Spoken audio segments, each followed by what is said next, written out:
Hey, welcome to Guitar Knobs, the guitars, gear, noise, and nonsense podcast, hosted today by these knobs. Tony Dudzik, pick Guardian. Jared Brandon Wound Pickups. Brandon's hot tonight. That's right. Oh my goodness. Hey everybody, this is Todd. Welcome to the Guitar Knobs podcast. We're thrilled to be here together. We're thrilled that you are with us. We're thrilled that you have chosen our podcast to listen to. There's so many good ones out there, and you should listen to all of them, really, but especially this one. We really like that you're doing that for us. That's right. Tony, what do we do on this show? We like to talk about gear. Specifically, we like to talk about and to the builders of gear. Specifically, boutique gear. Amps, Guitars, pedals, pedal boards, accessories, Guitars. More pedals. guitars. and guitars. Yeah. Hey, we're in luck because guess who's on the line? This is Boot from BA Ferguson. Boot from BA Ferguson Guitars. Yes. Probably seen quite a few things, especially with all the NAMM noise that came over across the Instagrams. I'm sure you saw his happy face and probably standing next to Nick Greer a couple times, right? Oh yeah. Yep. Yeah, we're hanging out. We're NAMM buddies. NAMM buddies. Nice. Dudes, we are going to have a fantastically fun show tonight. Is that in order? It's we are. You will. All right. First, we got a couple of announcements to take care of real quick. Hey, we want to thank Rode for the Procaster mic that my mouth is spewing all this noise into, and Tony's and Jared's. That's right. And No noise here. We want to give a big fat thank you to the Rodecaster Pro. The thing that's capturing all the noise that's spewing out from the Procaster mic. It is Rode has been very good to us. outstanding. These are excellent products. If you yourself are thinking about starting a podcast, or you want to record any other things with your voice, or even your band or your instruments, just you're jamming at home in your bedroom or your basement or whatever, and you want to record this stuff, this is kind of a really nice way to do it. It's nice and easy. So check them out, Rode mics. Also, we've gotten a lot of great mail recently, so you're going to see that trickle through across here soon. But tonight, I'm going to read something. Hey guys, love the show. I'm a new listener. I'm a podcast freak and a guitar nerd, but until recently, these two interests had not combined for some reason. I found you on Instagram and have been listening to nothing else for the past few weeks. Wow, thank you. That's excellent. I might recommend taking a little break. Take a little break, yeah. At least a bathroom break. Says, I work wiring guitars for Gibson USA in Nashville. I've heard of that. I've heard of them. Who? Gibson USA. Oh. And I thought you I would be thought you said interested to Chipson. know that many Gibson guitars have been wired while listening to your show. That's really cool. That's great. You could do it like you'd can describe it some way. Just put like GK on every one that you do, right? Don't do that. I don't want you to get fired. Anyways, he says, I've been interested in building pedals for some time, and listening to your show has inspired me to finally buy some kits and build some effects that I've been wanting. DIY kits are a bit cheaper, so that appeals to me as well. Thanks for the show, guys. I'm happy to find kindred spirits in the podcast world. Us too. That's from James Pegler. Thank you, James, for sending that. We Thanks, love James. stuff like that. Thank you. It's a twofer. It's like, hey, we really like your show. Awesome. That's fantastic. And I'm doing something with it. It's one thing to listen to it. He's doing something with it. And And if that company he's working for ever gets anywhere, we could probably have them on as a guest. we could. Yeah. That would be great. Maybe they got a model or two. That'd be awesome. I can't wait to see them when they finally come out with their, full line and everything. But big thanks to James Pegler for sending that. We appreciate you, buddy, and we hope you continue listening and sharing the love out there. Share the love, people. If you're seeing us on Instagram, for Pete's sakes, just give us a follow, man. Just do it. It feels good. I know it will. You feel good when you hit something. You're like, button. Feels good. So do that for us. We'd appreciate it. Gentlemen, we've got a lot to talk about tonight, so I'm just trying to get right to it. Things. We're going to find out what is going on in our music world this week. Tony, we're going to hear from you, and then we're going to engage Mr. Boot Ferguson. Okay. So I should go first. You should go first. All right. So, this actually just happened this week, which coincidentally would be in my music week world this week. Now you sound like me. I'm talking like Todd. Jeez, it's catchy.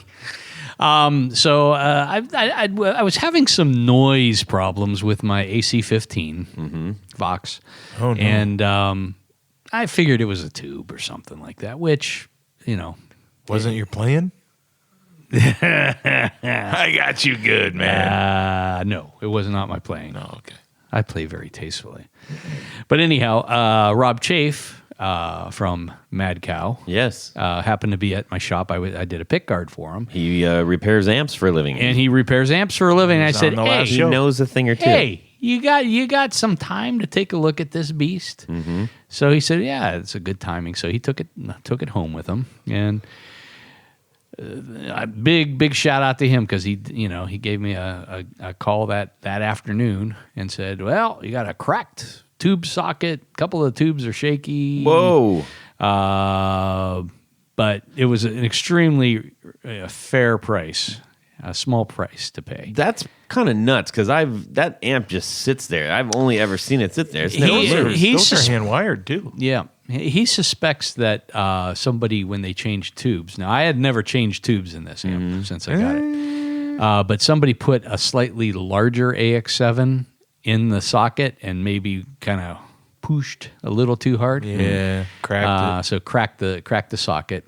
But that's quick, easy, cheap repair. So anyhow, long story. Well, I'll go to part B on this.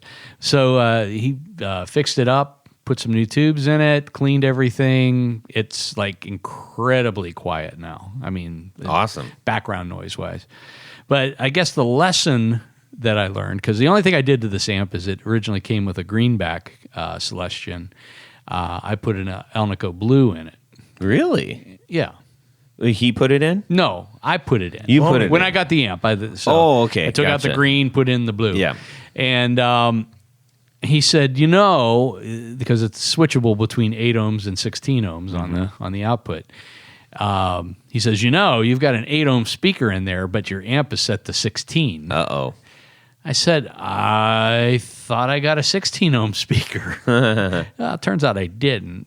And all this time it's been running at the 16 ohm setting. Oh my God. Luckily it didn't take out the output transformer. Yeah. But so he said, I'm going to switch it where it belongs. And so I guess the lesson we should learn is when you change speakers, Triple check. even if you're experienced, like a person like myself, Yes. don't be me. Yes. Oh my goodness. So, but no, I'm real happy with it. The amp sounds great again.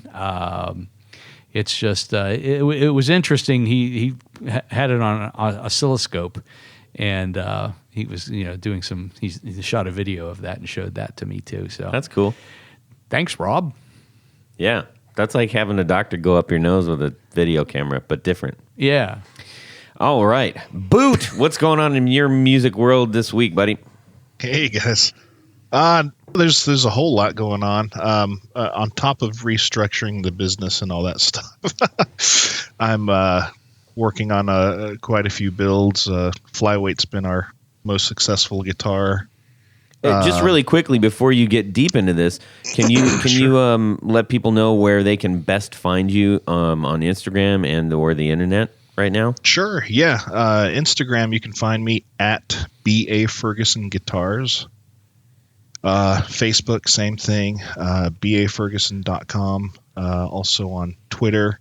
And I have a TikTok account that I don't use very well because I'm not young and hip. So, right. Or if you are trying and it's accidentally recording. right. Yeah. All right, cool. Well, everybody, make sure you go check him out on Instagram and online and see the guitars that we're talking about, so you can follow the bouncing ball on the show. That is Jared.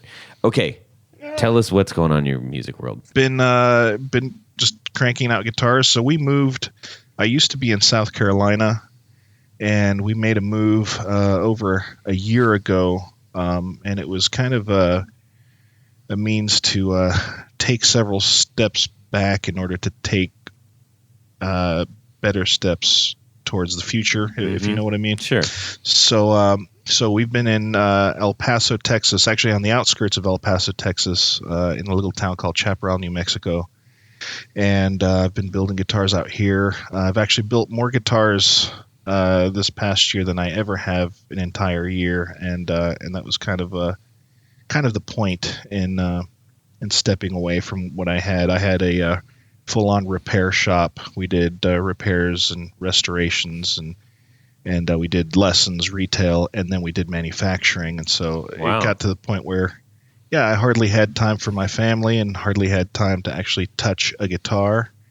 And so, we took an extreme measure to change some of that. And so far so good. Not without its bumps in the road, but Yeah.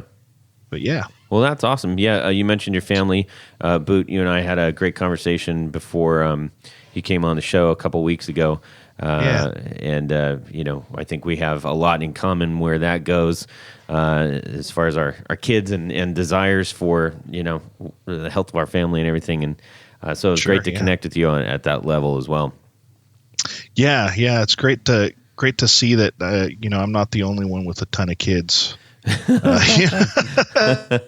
Yeah. Speaking of it, well, I've got the big kid in front of me, Jared. That's me. You still there, Boot, right? Okay. Yes, there you are. yes. Okay. Go ahead, Jared. Yeah. So, of course, everybody knows I went to. Well, I don't know if everybody knows that.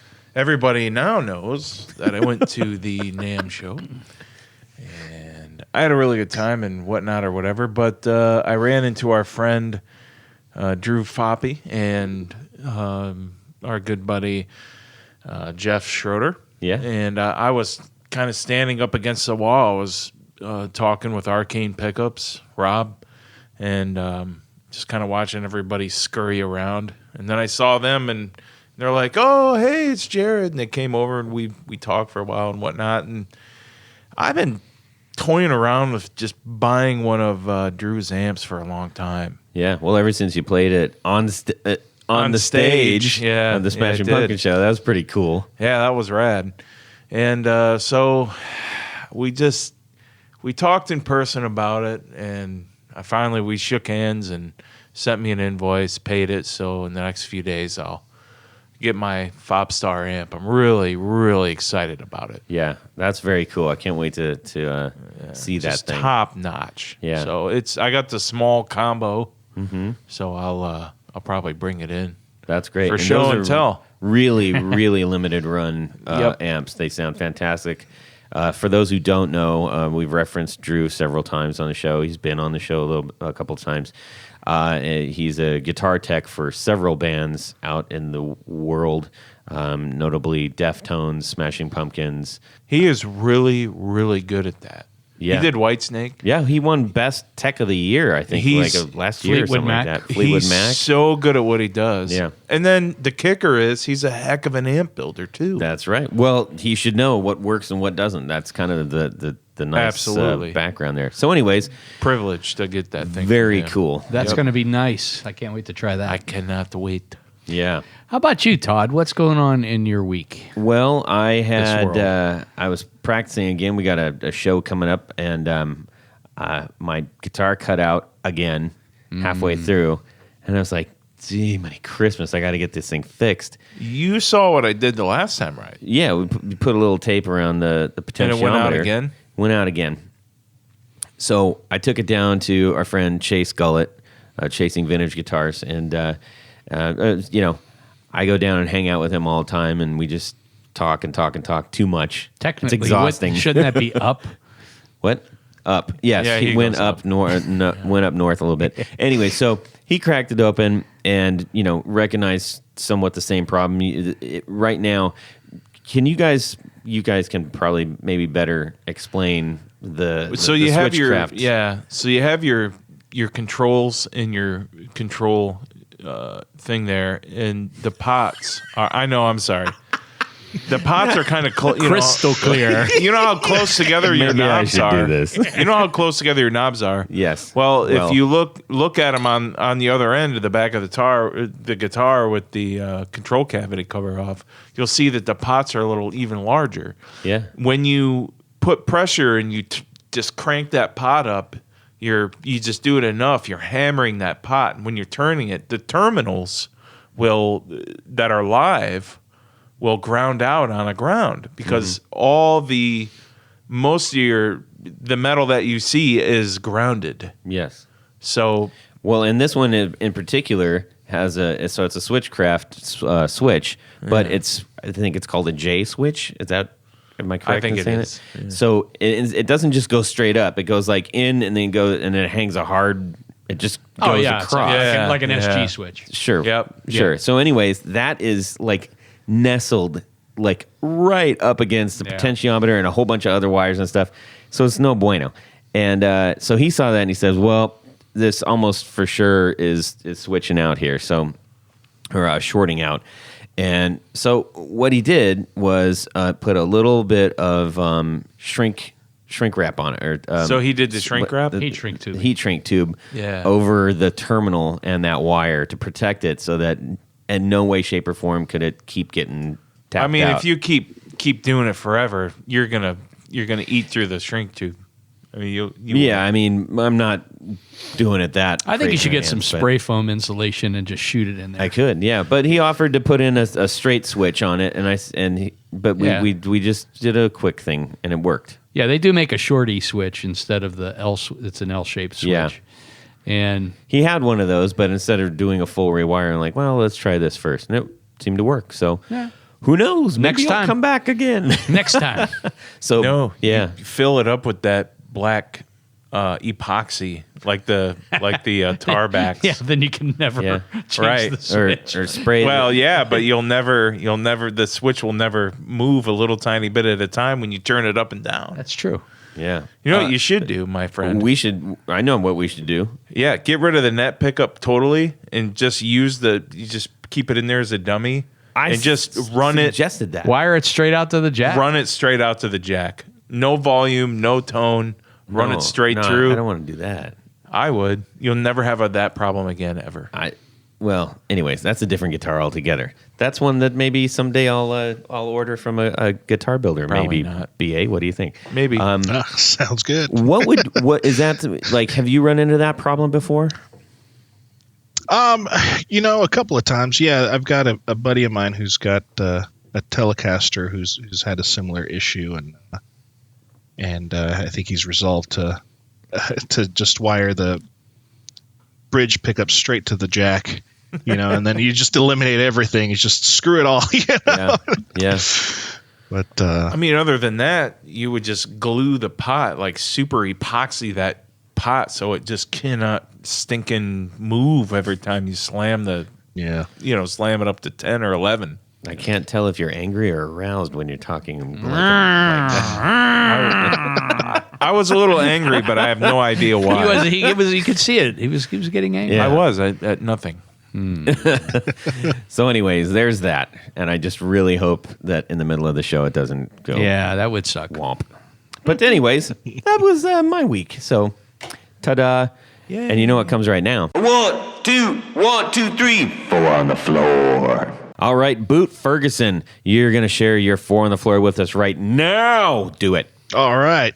Well, so it's no secret that Nick Greer and I are friends, and same thing with Philippe Herndon from Caroline Guitar Company. In fact, we lived just an hour away from each other in South Carolina, and I grew up listening to Nirvana and a bunch of indie rock and noise rock, and between Nick and Philippe, they're the only pedals that really do it for me. So probably my number one is because it's on my board, is a Wave Cannon.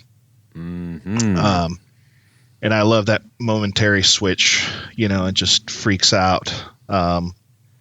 It does all the things that you couldn't get a Proco Rat or a Big Muff to do. I loved back in the old days when I was younger and I actually played guitar, I had a big muff, and there's a place for it, but it's sometimes just so one dimensional. Yeah. And that wave cannon really covers so many bases. Number 2 would be the Kilobyte. Mm-hmm. That's made it on our show, I think 5 times now. Oh, nice. I think so. Yeah. Yeah. Oh, I absolutely love that pedal. And again, it's got that momentary switch, and that just causes it to do these ongoing forever swells. And, you can bust out a speaker with it, but who cares, And then I'm a big fan of stacking delays. In fact, I've got 3 on my board. I've got a Black Tiger on there, Greer's Black Tiger. Oh, and, okay. Yeah. And 3 I delays? Yeah. Wow. I've got a Line 6 and a Black Tiger and a Kilobyte on there. And Space Rock. Space Rock is I guess, what I try to play to myself. Not that I'm playing in front of anybody, but so Black Tiger is in that mix. It's one of my favorite pedals, and the cool thing about that one is you can get this really cool slapback type delay on it. I just love messing with that. Have there been a lot of other delays that you've tried? Like, do you use that one? Let me ask: is that specifically used for like major effect, or is that like an always on kind of thing? Or no, sometimes I use it sort of like not a chorus pedal, but you know what I mean. It kind of doubles up on itself and gives you that bright kind of tone. And then sometimes I'll use it where I've got the Kilobyte delays sort of spaced out a whole lot, and then on the Black Tiger I've got them kind of squashed in a little bit more. Mm-hmm. So it just you just get some chaotic delay sounds from that. Gotcha. Yeah. So you got Black Tiger, and then number 4. Number 4, and I don't actually have it yet, but I'm getting a Lightspeed. And yep. Yeah, and that'll probably be my always on. Although I do like the sound of a clean guitar through an amp quite a lot, but I think that Lightspeed really adds a lot of color. Yeah, a lot of people dig the old Lightspeed there. That makes it to an awful lot of boards. That's a solid choice. You can do an awful lot with those 4 pedals, boy. Excellent. Yeah. Now, especially if you're doing noise, Yeah. And just out of curiosity, what amp are you playing through? Believe it or not, I've got 2 amps that I float back and forth between. My goal is to have a Mini Chief at some point in time, but gosh, this thing sounds so good. God. I'm a big fan of that low wattage, being able to really saturate the tubes. And right now, I actually play through an old a Traynor, a Yorkville Traynor, 40 watt. Which model? It's the 40 WR. It's the oh gosh, not the Bassmaster. No. It's the it's got the kind of burgundy Tolex on it. I think it's the YC40R because it's got spring reverb on it as well. Okay. Yeah. I love that amp. I love the Traynors. Oh yeah. And then I float back and forth between that, and I've got a reverb rocket, Ampeg reverb rocket, with a cab that has a blue back and a green back. Oh, nice. Just kind of a nice combo in there. So that sounds real cool.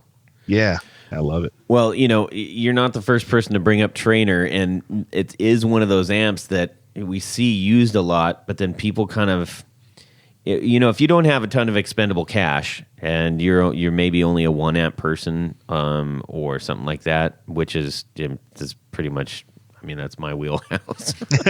But that is one of those amps that you look at and you're like, I've heard people talk about this, but I don't know if I want to commit to it because it's still, I don't know much about it and everything, but every time someone talks about it, they're like, Just buy these it. amps are amazing. I mean, I forget what guest it was that really loved the solid state Traynors, which I've Well, played. we've had a couple people do that. But I'm really a big fan of especially the earlier Yorkville ones. Yeah. The tube amps. I mean, they're really hard to beat, especially for the money. Now, just really quickly, I mean, we're getting into Trainorville right now, but just for those that aren't as familiar, what's a sound profile on that? I'd like to hear it from each of you differently. At the same time? No. No, that won't sound like his pedal board. Yeah, that's right. Exactly. Too much delay. Tony. Boot, you can go first. Boot. Sure, yeah. I guess the profile on that amp reminds me of not quite a Fender twin reverb, but somewhere in that neighborhood, I guess. Okay. Yeah. I did play through a twin for a long time and loved that. So it was it was not as heavy as a twin, and that's what I loved about it. Yeah. I think most of the Traynors, at least the earlier ones, were based on, kind of Fender-y designs. Although I find that they have a little more kind of MIDI Marshall-y tone to them. So it's kind of a hybrid between a Fender and a Marshall, I would say. Really? Yeah. Yeah. Okay. Oh yeah. Good. Well, and the tubes that came in those were 5881s and not the 6L6s. Right. At least in mine, that's what came in them. And I tried 6L6s in there, and I did not like the way it sounded. And it was, so there's something about those 5881s. I'm not quite sure. Well, we just trying had to get some explanation on that. We just had Dr. Z on, and he was talking about the tube profiles and things like that. And I guess 6L6s have a little more, I guess, bite to them, if you will. Sure, whereas there's a little more headroom, I think, in the 5881s. I'm Yeah. just saying because like it's all math and That's good. yes, excellent. Well, so hey, anybody who might be considering a trainer, there you go, and maybe that'll help out a little bit in a decision. If you see one that's a good price, and, and they're pretty sturdy amps and easy to work on. Now you too. mentioned the early tube ones. They obviously have a solid state line as well. Yeah, those came later. You know more than I do about the Traynor, and probably Jared and Boot. Feel free to chime in, but are the solid state ones? Are those also like good? What do you think? I mean, some people really like them. I still have a very hard time with solid state. with solid state amplifiers. But there are plenty of other people that just love them. Think of Randall's. Those were the I had a Randall. Yeah, well, those were for didn't know any better. for I their just had day. it. No, but there were a lot of metal players that loved that sound. Oh yeah. Randall's, were big there, but I guess I'm more of a traditionalist, and I think I just get the sound in my head is closer to a tube amplifier. Yeah, I get it. How about you, Boot? Yeah, I don't know that I have an opinion on the Traynors, the solid state ones. I haven't really heard them, but I will say that I've kind of changed my mind a little bit on the solid state sound, and what did that for me was those Katana amps. They've got some profiling on those. It's just Boss incredible. It just was, they were it was really surprising. Excellent. Well, there's room for it all. I find it interesting when I'm playing. So I got the PB VTX, the classic VTX, and with the WGS speakers in it, the warehouse guitar speakers, and it sounds great. And then I'll play the Super O tube, and I'll say, well, that sounds great. And then ultimately, it's like, well, there's just is some. It's hard to put your finger on what it is, but somehow that does usually win out a little bit. So, but the thing is also, like, if you go into a live situation, once that's mic'd and it's going through a PA, it's like, does that? It's almost It doesn't. It's Negligible differences. I would agree. And then you don't mess up your tube amp hauling it to a show or something. Knock on wood. Okay. All right. Well, hey, that was kind of fun detour right there. I just wanted to check in with Jared really quick before we jump into your and also Boot, before we get into your actual interview. You were both at NAMM, and we're not going to do the drag out the NAMM thing for the next 2 months. So let's just get it over with. I'd like to hear a couple of highlights from each of you. Jared, do you want to chime in real quick? Yeah, I'm just kind of going over to my pictures just so I don't forget. One of the highlights was basically just what I liked personally was a Reverend guitar. It was purple, and it had the cream color pickup rings, and it's kind of a new. What it's called? No, It's called the Reverend Purple Guitar. Yeah, it's a new shape. It's brand new. That's why I can't remember what it is. But the Gibson, It's a double cut. It kind of looks like a Hamer double cut a little bit, doesn't it? yeah, here it is. I'm showing Todd the not picture. like a Hamer double cut. That's great. I like that. It looks like the Yamaha a lot. Yeah, kind of does. Yes. But anyway, the Gibson room, I really liked the way they had that set up. They had the blue light and all that kind of thing, and the ES guitars that they do, the custom shop ones. I haven't seen a better custom shop guitar done as I've seen those.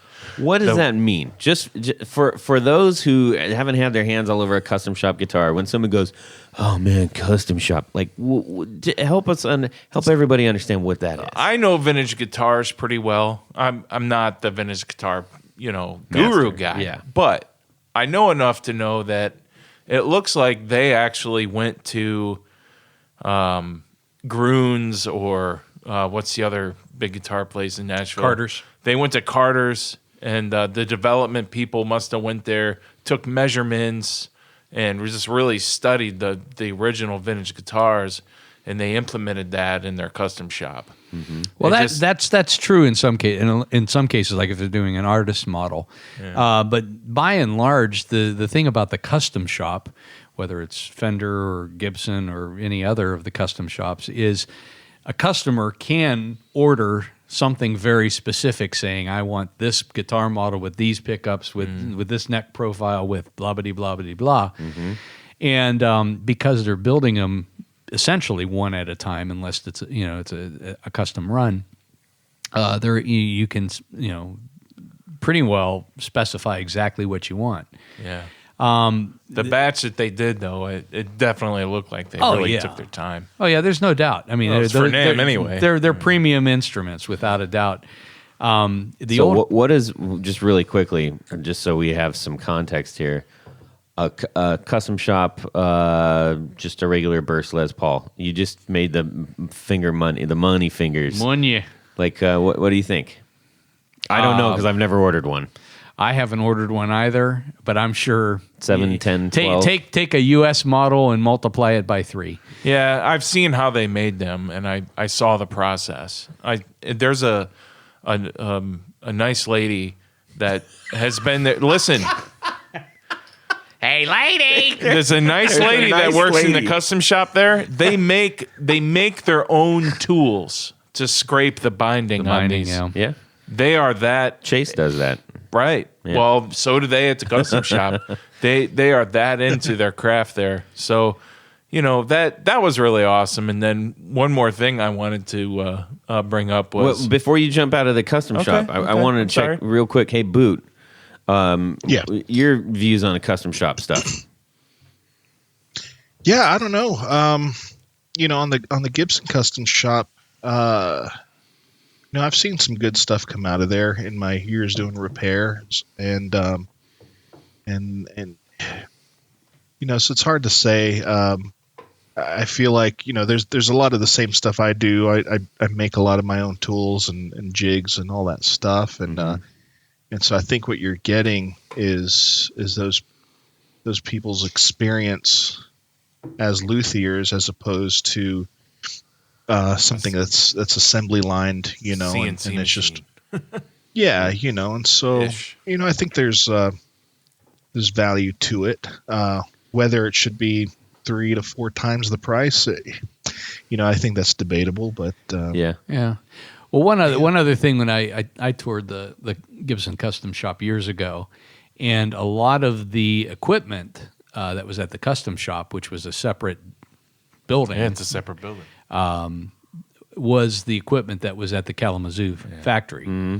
So like the body carving, duplicator on the tops, that was the equipment that was making Les Pauls in the 1950s. So there is that. And, there is a lot more attention to detail. Obviously, they have a little more margin on this thing, so they're not, trying to push them out the door without going over them with a fine-tooth comb. Usually people that work at the custom shop have been with Gibson for many, many years, unless there's some sort of prodigy luthier, Right. I just want to point out to those of us who will never in a million years be able to afford a custom shop guitar, we can still get a custom guitar by so many builders. Oh, yeah. So many builders that we've had on our show. We're talking to one right now. Well, I think that's Do pretty much anything you want. That's why our focus is on boutique builders, because trying to bring it back home, baby. I think that's really the big thing on that is you are able to work, in this case, with pretty much the guy that's building your guitar. Absolutely, and that's where I wanted to bring up my last thing was the observation. Of course, is my favorite area at NAMM is the area where all the boutique pedal builders are, where the boutique guitar builders are. Those are the people that know who I am. Not everybody does, of course, but if there's anybody that's going to really know me as a person, it's those guys.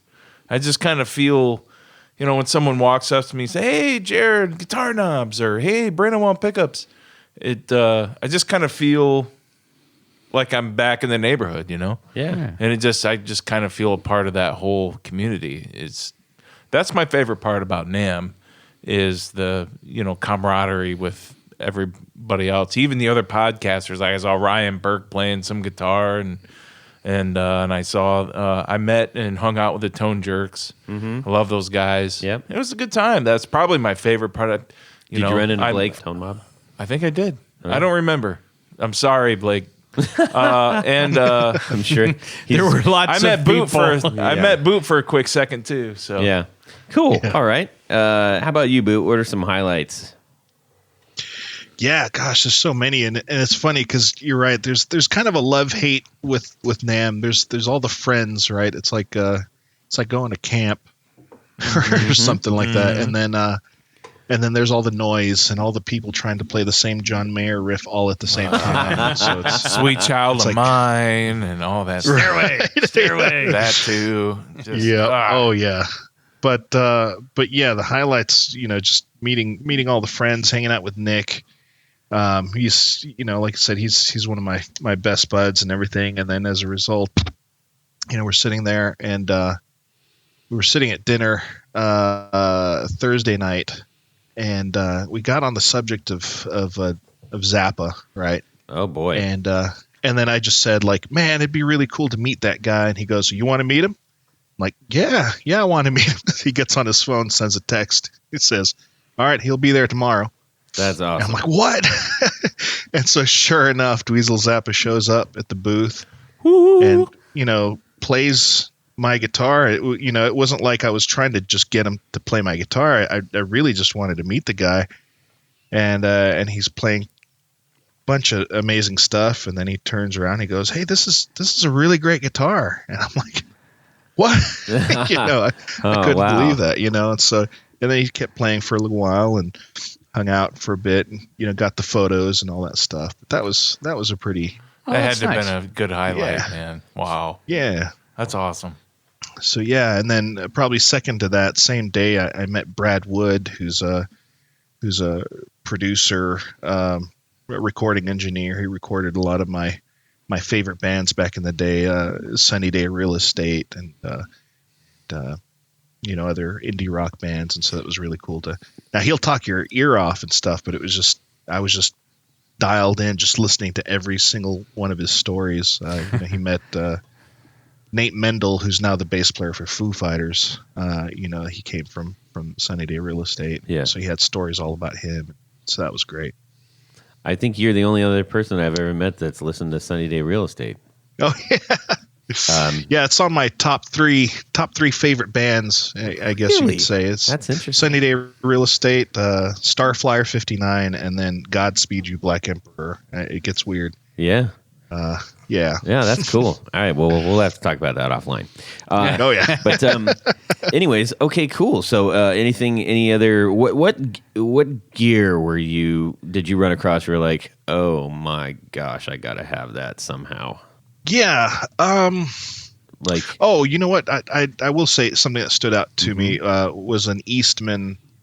I was over at the Eastman Guitars booth, Eastman Strings, and they produce a lot of wonderful imported stuff, and they've kind of set the bar, I think, for that quality in a lot of their stuff. And I started out by building mandolins and acoustic guitars, and then eventually did electrics.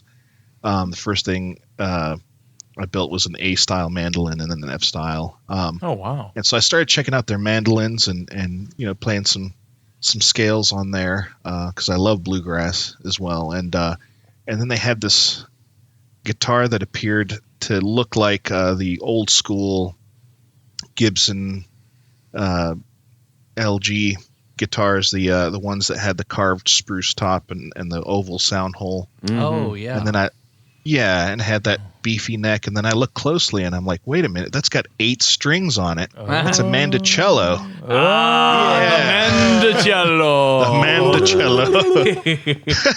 what the hell was Oh that? man. I don't know. That's his Mandocello call.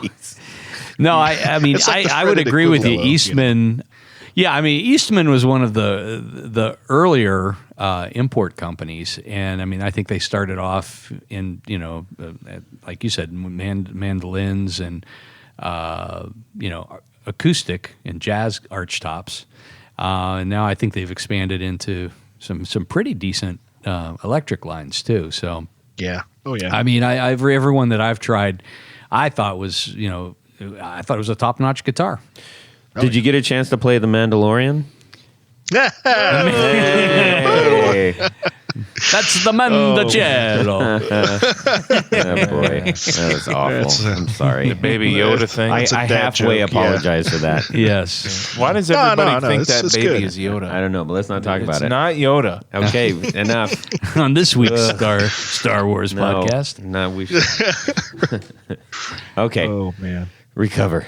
Whew, everybody take a deep breath. All right, cool. Well, thanks for that little NAMM wrap up there, fellas. Yeah, I'm jealous. We appreciate it. Tony and I were like really bummed that we couldn't go Everybody, this year. I had to answer why. Where's Tony and Todd? Where are they at? Where's That's 'cause Tony they and like Todd? us Where's best. Tony and Todd? I figured that. Yeah, I had to answer. You're an also ran. I'm just kidding. Only one person asked. Yeah. All right, Boot Ferguson Guitars. Let's talk a lot about your wares. Sure. You've got, I think, just really quickly, your maybe most recognizable thing about your guitars, like right out of the gate, your headstock. Okay. Which one, the flyweight or the regular? I guess it's the flyweight. It's got Yeah. the really heavy graphic on it. Yeah. So if you're looking around and you say that thing, I know you've seen it, people. So if you're looking for that, that's his, and that's the kind of guitars that we're talking about tonight, and the other ones he has too. But I just, for whatever reason, want to say like, hey, those are cool. I like that a lot. So there. I appreciate that. Yeah. Yeah, no, that was a great. So that was a collaboration with Nick also, and he designed the logo on that. Because we were going with a certain aesthetic with a flyweight, sort of your souped up 60s student model guitars. Yep. is what the inspiration was for that. And so we talked for weeks, and he came up with that graphic, and yeah, it worked out really great. Yeah, it's kind of like the like a nod to the old K's and harmonies. There's something industrial about it. Yeah. Which is really cool. Yeah, which yeah. fits with the Nick's aesthetic too. So. Oh yeah, yeah. So, anyways, that was a brief diversion. Sorry, I don't know why I did that, but anyways, we would have gotten to it anyway, but my mouth ran away with the spoon. So let's find out where you started with here. So you started out making mandolins and stuff, right? So I left El Paso, left my apprenticeship, went to South Carolina, started my own business, and I got the itch to build. My mentor, Barry Martin, who still to this day is a luthier here in El Paso, he knew that I had a lot of fear when it came to approaching some new things, and so he kind of tricked me into believing that mandolins were easier to build. Right? He says, hey, I'm going to send you this 1936 Gibson A550. It's in shambles, but use it to spec out your mandolin. And oh, by the way, these are way easier to build, and people pay a lot of money for mandolins. So just try it out and see what you think. And so I did. And then later, I'm building an acoustic and a mandolin at the same time, halfway realizing that, he gave me the hardest thing to do first. That's what he actually did. He gave me the absolute hardest thing to do first, and then I'm building this acoustic guitar and finding out that it's a lot easier. And so that's where it all started. And then from there, I got requests for electric guitars, and that sort of took over a little bit. And at one point in time, I had 11 different models, and I did my first NAMM show in 2011. Had no idea what I was doing. My wife went out there with me, and I think to this day she still has sort of PTSD from it, Oh yeah. Because people are asking us, are these production models? And I'm saying, no, these are one of a kind. I'm just trying to oversell it, and I had no idea what I was doing. And later on, I finally dwindled down my models, so I only have 2 models. I've got the Shirley and the Walker, and there's different classes.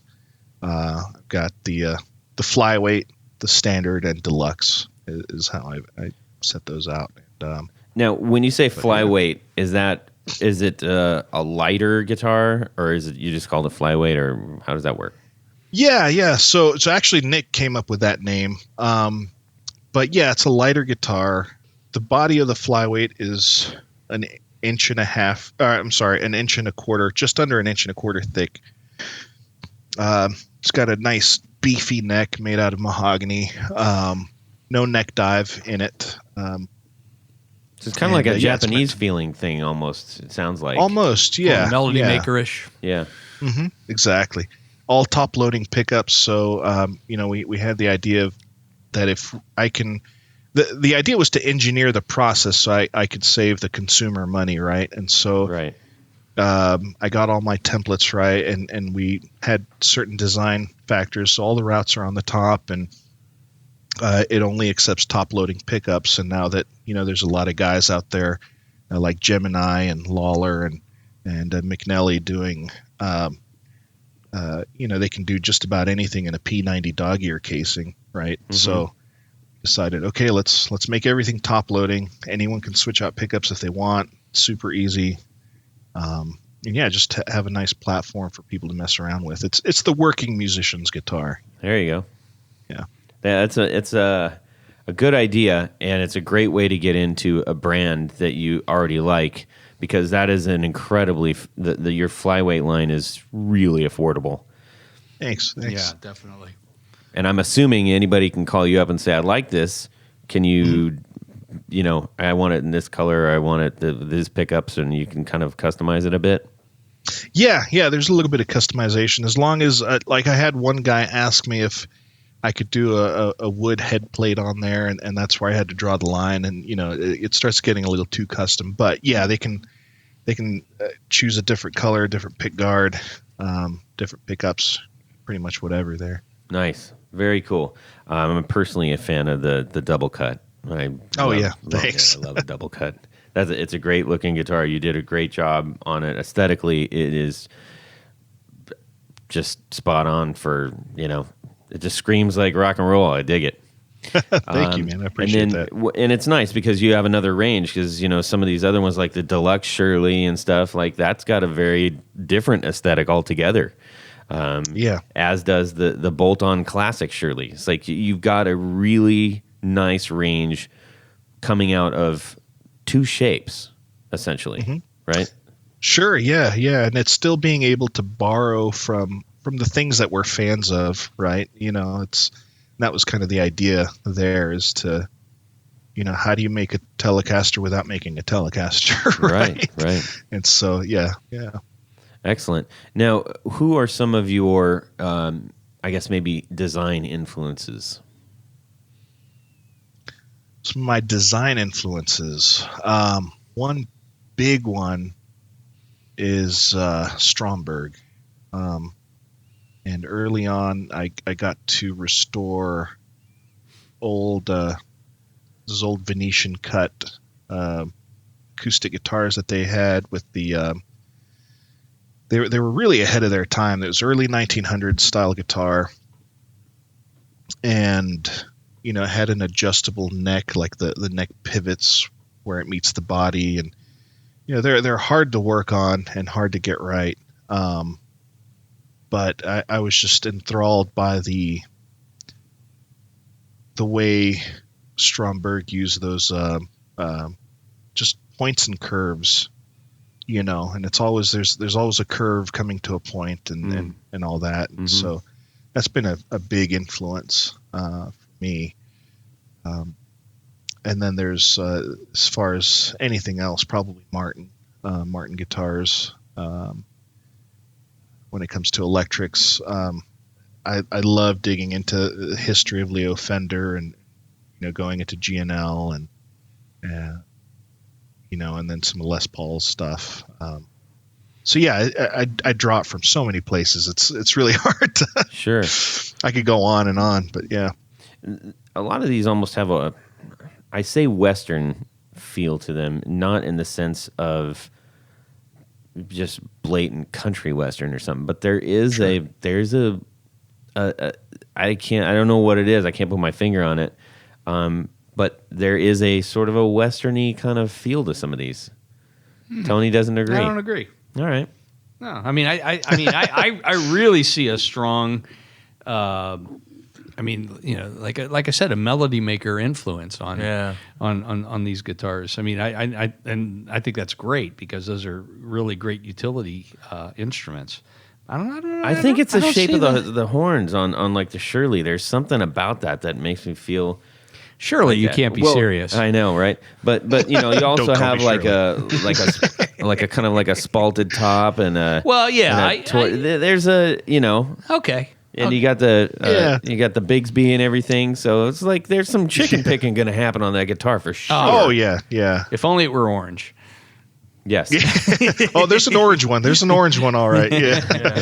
No, and you're right. I think early on when I was in South Carolina, I and everyone probably got tired of me here talking about this, but I got to a place where, when I left El Paso, I was really glad to leave it, right?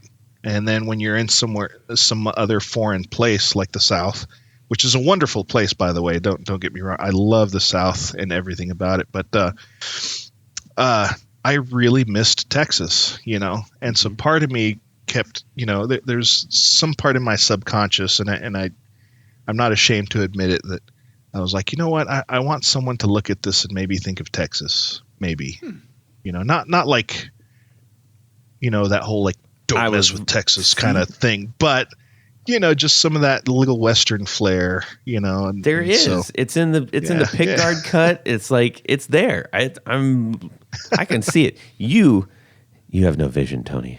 I'm blind. I'm completely blind. But it's like it isn't a full offset. It's just like it's like a little bit of a. It's like crooked steer horns. It's like a little slow. That's right. It's like a little slow.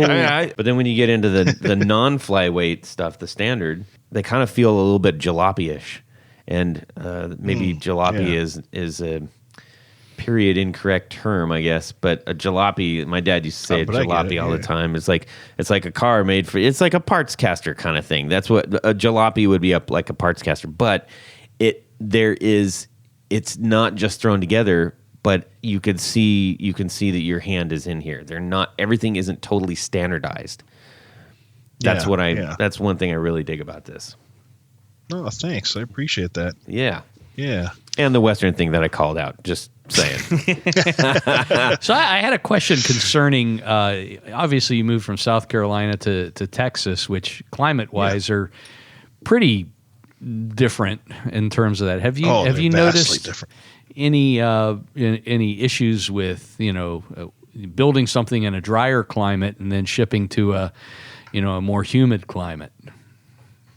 Yeah, no, actually it's been pretty decent in that regard. I used to have problems shipping from South Carolina to drier climates for sure.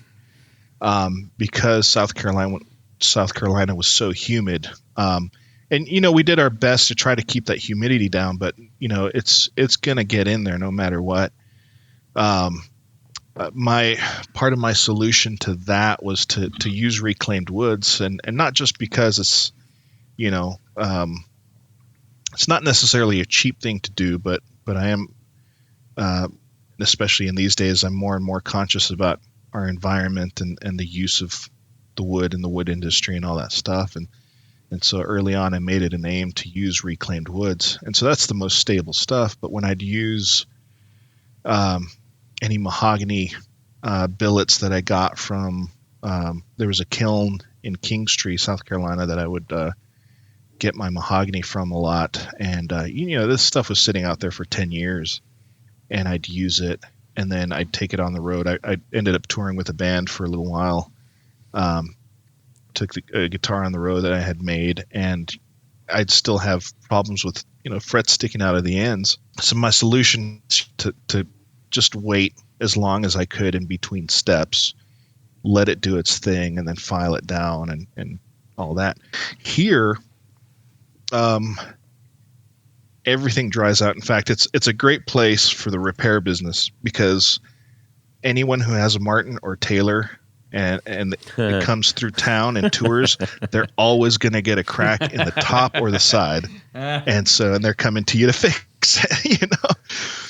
And it doesn't matter how much you humidify it. It's so arid here, and so what I've done a lot is when I get wood, I like to just leave it out, let it do its thing, let it twist and warp and everything, and then use it, and then wait long periods of time. So the way I've got my batching set up is, I get all the neck billets glued up, or neck blanks glued up, and then I leave them out in the sun.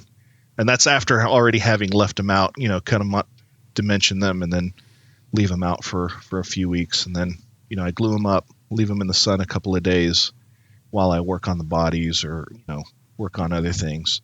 So the real art form has been, in the patience game. But yeah, sending guitars out from here, they seem to be a little bit more stable and more predictable, for sure. Okay. That's very cool to know.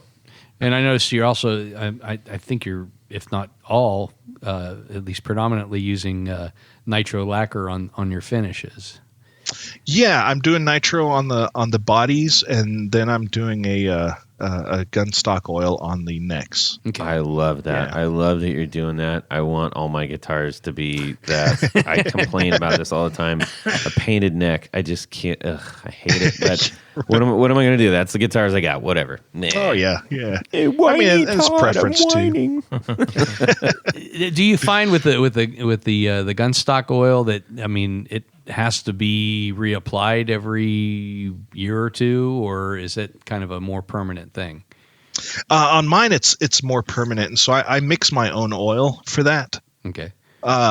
So and there was a kind of a history to how I did that. I did the stuff that you buy at the gun store, and then we switched over to a polymerized spray that you can get. I forgot what it's called, but it was really expensive per can. It was like $20 a can, but it did like 3 necks, and the spray nozzle on it was really fine. So, we didn't have a lot of issues, with how it looked. And then, but now it's, I do my own tung oil and polyurethane sort of mix, with a couple of other things in there, and so I just apply by hand, and then I spray on the headstock so that it has a more uniform texture on the headstock, or I'll just buff it out, and make it glossy.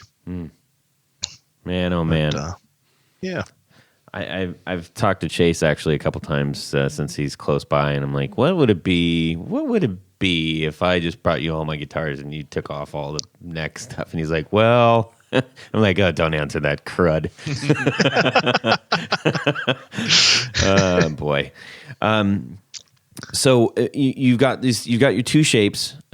Is there anything that we can expect in the near future, or are you going to just kind of stick with those, or? Yeah, I'm actually, there'll be two shapes coming out, possibly by Winter NAMM, and then an acoustic in a similar vein to the Flyweight that I've been, because that's my favorite thing to do is acoustics. They just take so much more time, and I've got to really engineer that process to make it profitable, but also as inexpensive as I can get it to the consumer, obviously, and everything. So, but yeah, I'll have some cool stuff down the line. Awesome. By winter. And did you say another electric? Yeah. Yes. Possibly two. Two. Okay. Yeah. That's pretty Can ambitious. without giving anything away, is there any Sure. inspiration that you can give a nod to that might be? One of them is a collaboration with a friend also, and all I can say on that one is this. I'm really it's probably not torturing you. It's you're right. Yeah, no, I can't even like hint around at it. It's a I'm flying just not V, isn't it? It's a flying V. No, it's actually a Trident. Have you seen Chipson's Trident? Yeah, there you go.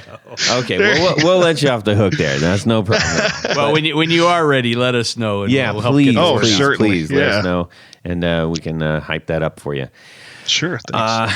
Well, man, we really appreciate you sharing. What's interesting about your guitars, and I think you shared several things. We didn't even get into like hardware and all that stuff that is not run of the mill. You have a simple looking guitar in a classic way, but there's a lot going on, and I'm so glad that you shared some of those aspects, because this is clearly something that you have your fingerprints all over, not on the finish, and that's great. So you can get a custom, virtually custom guitar from you, who's actually building it with your own hands, and design and everything for really, really affordable for the players out here. So I appreciate that of you. Thank you, guys. Glad to do it. Is it time, ladies and gentlemen? It's time. Ladies and gentlemen, it is a pleasure to bring you this week the segment you've been waiting for the whole show. It is called Would You Rather? What? Okay. This week's Would You Rather. So would you rather, and then this is a good one. That's my favorite part of the show. And you go, I'm here for you, my man. There's a tradition that I do with my kids when it comes to Would You Rather, so I'm going to pull that on you guys just to warn you. Okay, perfect. Awesome. Perfect. Okay. This Would You Rather is from our friend Pete Rubio. And this is what he had to say. Hey, Knobs, I found your podcast a couple of months ago and really liked it. So I went back as far as I could in iTunes and started binge listening to it. Sweet. Yeah. I caught up this morning with the latest Cower episode. Now, instead of listening to you guys throughout the day, I'm going to have to wait a whole week in between episodes. Yeah. Now, he sent out in December, but I've been trying to catch up with everybody's Would You Rather and working them in when it's right. Sometimes you got to have the right guy to fit this in, the right guest. So Right. we're glad that we could get back to that one. So I like this one. So this was Pete's Would You Rather. Would you rather have discovered a guitarist early on in his or her career, follow the music as it's released, or would you rather discover the guitarist later on in life and have full access to the entire catalog? That's a great question. And that's a why really great and that's question. why I asked you, Tony Maloney, that's really- if you remembered when the last Beatles album came out, because you would have to go way back for this. You'd have I'm to. saying, You'd have to get back. get back. Sorry, that was just laying on the table. Nobody took it. Oh man. All right, Tony Baloney, hit us with that first. Wow. Great question. Yeah, I'm thinking about it, because, all right, so my experience with working with new talent, if you want to call it that, somebody, the hot new ticket, whatever, is those people tend to be a little bit nicer. And they work with you, and I think sometimes they actually remember you, as opposed to someone who's already, all the way up Mega. here. Mega stardom. You're just another ant. Yeah. And I like the idea of, I'm generally not a patient person, but I like the idea of having a gradual immersion into the works of You should of a hang person. around with Jared. He's a model of patience. You could learn a few things. I've seen him in action at restaurants. I hate waiting in line. Yes. Okay.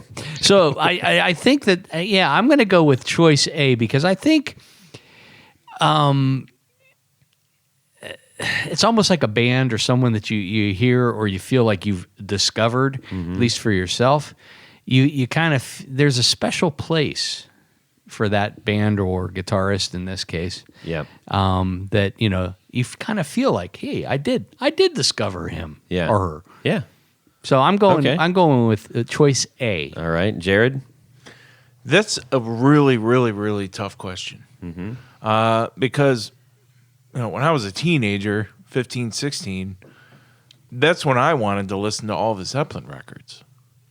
And I listened as many as I can get my hands on. My friend's dad actually had the record, the vinyl record collection. And that's how I listened to most of their stuff for the first time. Right. Which was pretty awesome. Yeah. However, as time went on, Jimmy Page Rubber Plant, they put out a record. Jimmy Page, Black Crowes, Led Zeppelin got back together at the O2 for the Swan Song thing, the guy or that died or whatever.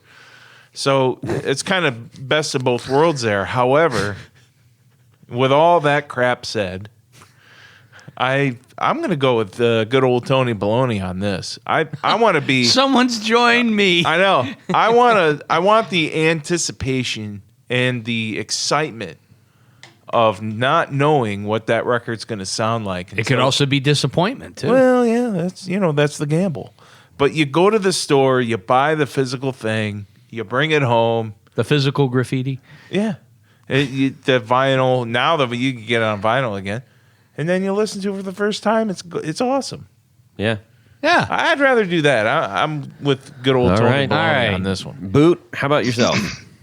Yeah, I feel like I'd have to go with A as well, and it's because of probably a good example of that sort of thing. Although I kind of met him mid-career, was when Zach Feinberg from the Revivalists reached out to me about getting a guitar, and they were just on the cusp of sort of making it, and then 2 years later I had his guitar completed, and he invited us out to a show, and they're just such super nice guys, and you can really see where their music's developed, and I really enjoy that. I really enjoy seeing a snapshot of where they were and where they are now, and so yeah, I'll have to go. But I'll also add, it's a trick question in both situations. The artist is Nickelback, and the only song available to you is a love song to Fire Ants. That's the trick trick question. That's a Tom Haverford quote from Parks and Rec. Yeah. Boy, just to always mess with would you rather's. I do that with my kids all the time. I like Nickelback. Okay. I like fire ants. We'll edit it out. All right. Let's see. As for me, I am definitely going A. It's not even really a question because a couple things. It's more an attitude than a question. It is. Joe Strummer was being interviewed, and he was asking him, how are you going to keep doing this thing that you're doing as your audience gets older? And he says, I don't want to keep doing the same thing that I'm doing right now. I want to grow. I want to grow with my audience. I want my music to evolve with my audience, and as I get older, so will my attitude towards what I'm playing and what's influencing me. So it's kind of ridiculous to think that I'm still going to be doing these things, 10, 20 years from now.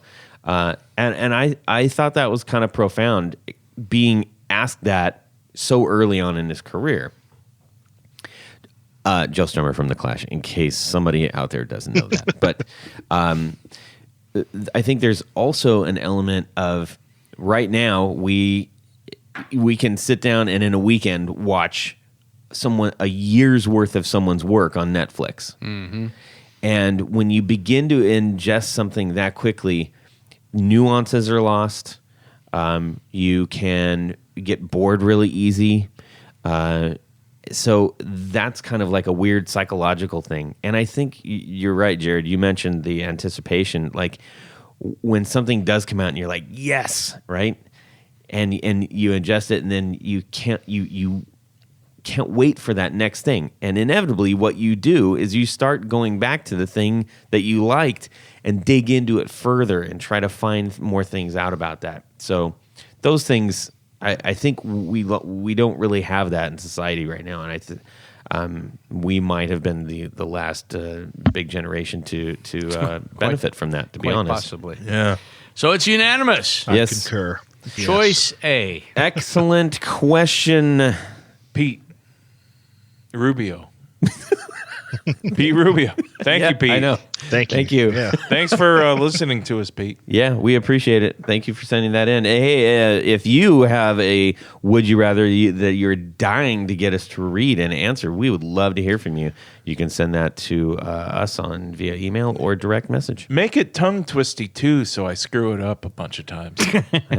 He likes that. You can count on Yes. Tony Baloney, it. Yes. can you take it away from here? You would like me to thank some people. I would. I would like to thank some people. Jared would like to thank some people. Thank you. At this point of the show, we like to thank a special group of people. Mm-hmm. We call them our executive producers. Some might call them friends. Friends of the podcast. They get stuff. And someone's driving down the road right now, I know, saying, executive producer, I don't know. How do I get to that? That's right. How do I get to be one? Well, you head over to patreon.com/The Guitar Knobs. On the internet. On the internets. Yeah, if you have that. And go on. There's a couple of different levels in which you can participate. Each level comes with a bevy of prize packages. We got a new name for one of the levels. That's right. The Grand Poobah. The Grand Poobah executive producer. We got a couple people in there, and Yes. we are so appreciative of that. And, Thank you. And we are donning our fezzes in their honor. We Yes, are. So go over patreon.com/The Guitar Knobs. Check it out. Each level has its great stuff. When you get to the executive producer and the Grand Poobah executive producer levels, Jared, what happens? Well, you get to have your name read on the That's thing. right. In addition to all that great stuff, T-shirts and barefoot buttons and right. giveaways and oh my God, I can't even begin to list all of the stuff. Me either. You get your name read on the thing. Yes. And that's what I'm going to do right now. Tony, before you do that, Oh, I'm stopping. I need to just share something really quick regarding these people that you're going to read off. Yes. Specifically, Brad Partridge, who reached out to me on Patreon, and we had a discussion. He is one of those folks that has suffered from the Australian fires. Oh. And not good, so not good. you know, we said no. You're good here, buddy. So we want to say a big, fat, humongous thank you to Brad Partridge, whose name you're going to read in just a second. Yes. And we wish him and all of our other Australian friends a good recovery. Yes. Tough stuff out there. So Yeah. just wanted to make that shout very out real heartbreaking. quick. Oh, nice. Nice, Todd. So without further ado, I'm going to read the list of names. That's right. I'll go from newest to most senior. It's Mr. Steve Keys, Cody Foster, Cody Lane, Justin Jones, Tommy Manasco, David Kaminga, Doug Gann, Tim Novak, John Esterly, Chris Heidel, Ty Harmon, Tyler Bray, John Anglin, Anthony Lathrop, Johnny Knowles, Stefan Lamb. My phone froze. Michael Senchuk, Brian Robison, Jonathan Jerusik, Ken Sayers, Corey Nigro, Brad Partridge, Michael Van Zant, Doug Christ, Darren Gregory, Chris Kearney, Sean S. John Daly, Martin Cliff, and Tom Brazen. All right. Thank you, everybody. Thank you so much. Thank you to all those who aren't being read off at the other levels. We truly, truly appreciate it. Boot, where can people get an awesome guitar from you? They can go to a couple of places. They can go to Chicago Music Exchange, SouthernGuitars.com, GuitarPedalShop.com, Spicer's Music, and or BAFerguson.com. All right. So if they want something special, if I want something special, I need to go directly to your website to get that. Yeah. If it's custom, yeah. Okay. They're Sounds all good. special. They are all special, but if you want a specialer one, That's right. More special. more specials. extra special. All right, Boot, we're super grateful that you've been on the show. Tony, Yeah, thank you guys for having me. you bet, man.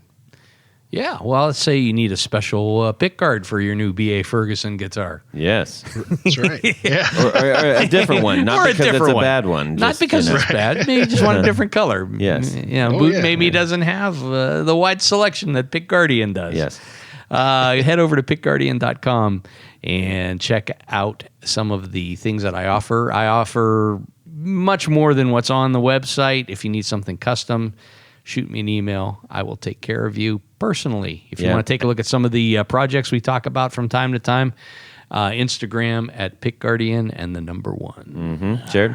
Oh, if you are in need of pickups repair, or anything having to do with pickups, go to brandonwonpickups.com. And right now, I've got a limited run of 24 sets of 1959 clones with very, very accurate covers, and they are aged really well.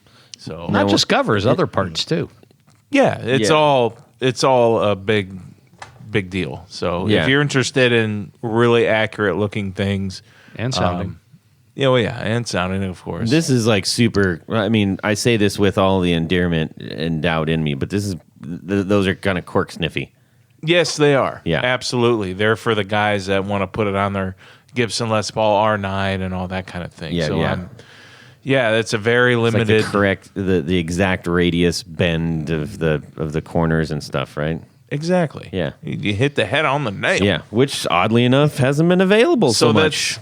So that's going on right now until they're gone. So that's kind of a cool thing that's All happening. right, so shoot Jared an email or DM him on his brand site. I like old repairs too. So Yeah, send me those. All those things.